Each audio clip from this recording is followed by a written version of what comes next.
Zaburi ya 59.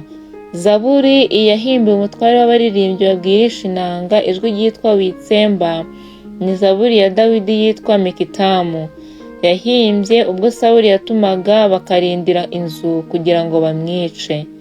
Mana yanjye, unkize abanzi banjye, unshyire hejuru y'abampagurukira, unkize inkozi z'ibibi, undinde abicanyi, kuko wubikira ubugingo bwanjye.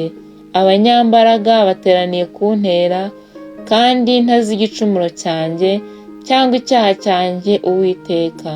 Barirukanka bakitegura batagize icyo bampora. Kanguka unsanganire ubirebe. Ni wowe mpamagara, Uwiteka Mana Nyiringabo, Mana y'Abisiraheli. Kangukira guhana abapagani bose, ntugire abanyabicumuro babi ubabarira.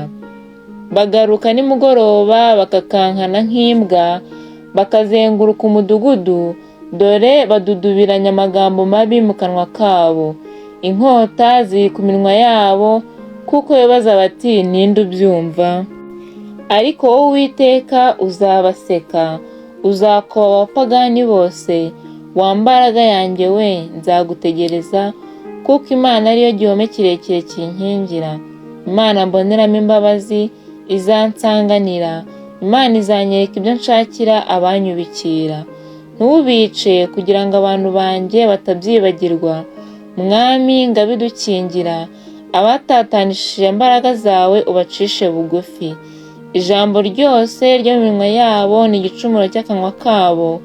Ubwibone bwabo bubafate nk'umutego, imivumo n'ibinyoma bavuga nabyo bibafatishe.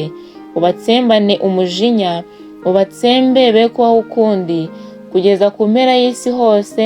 Bamenye yuko Imana itegeka aba Yakobo.